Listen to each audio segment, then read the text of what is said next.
Hi, I'm Cindy the Scientist, coming to you from my home kitchen. I'm here to teach you how to make slime and talk to you about states of matter. Now, there's so many recipes for slime. What am I going to do? Which one am I going to go with? I just don't know. Well, I did my research and I decided that I'd feel more comfortable teaching you how to make a slime that I feel is all right for you to go home and speak to your parents about and ask them if you can make it home. So, the slime I've decided to use uses some bicarb soda, some PVA glue, some contact lens solution, and some coloured water. Now, first of all, you take a little bit of coloured water and you put it in the bottom.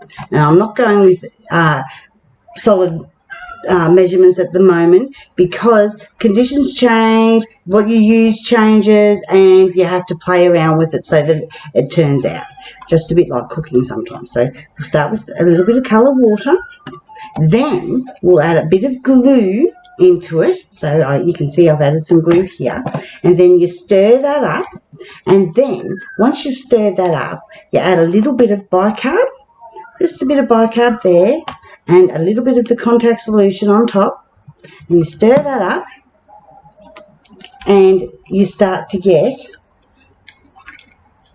a change, a chemical change occurring, where that solid and liquid is turning into a polymer, which this acts like a non-Newtonian fluid. What is a non-Newtonian fluid?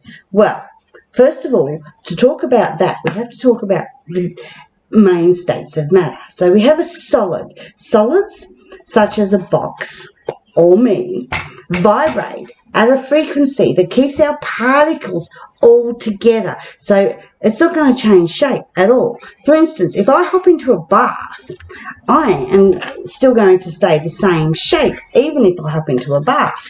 However, the water in the bath, that is a liquid and that is fluid. So that water changes shape according to the container that it's in. So this is a perfect example. Some coloured water, pouring it into a different type of container, and we see that the coloured water takes the shape that the container is. That's why that's considered a Newtonian fluid. Now air, for instance, in this balloon is trapped by this balloon. Now, the air vibrates at a frequency where it wants to fill up the whole container. So its volume changes depending on how big the container is. Now, for instance, whoa, we pop that balloon and that air wants to just spread out and fill up the whole room. So that's how they're different. Now, back to our slime. So we've added some bicarb, and we've added some contact lens to our coloured water and our glue, and so the non-Newtonian fluid sometimes acts like a solid that stays the same shape, and sometimes it acts like a fluid and its shape changes. Now, I've made some slime a bit earlier, so we'll just have a look at this.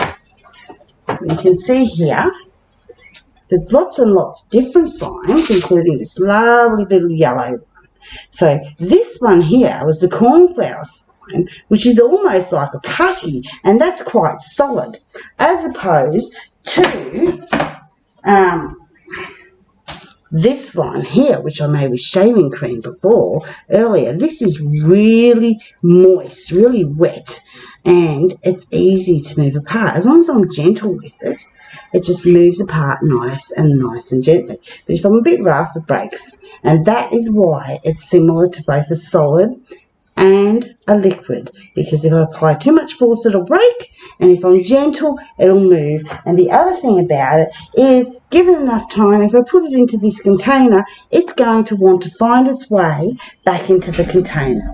Now, I'd just like you to remember that whichever type of slime you decide on, always remember to wash your hands with soap and water. Now, you can either use a solid soap or a liquid soap. Add a bit of water, wash your hands and stay safe while you're practicing some science. Thank you for listening. I'm Cindy.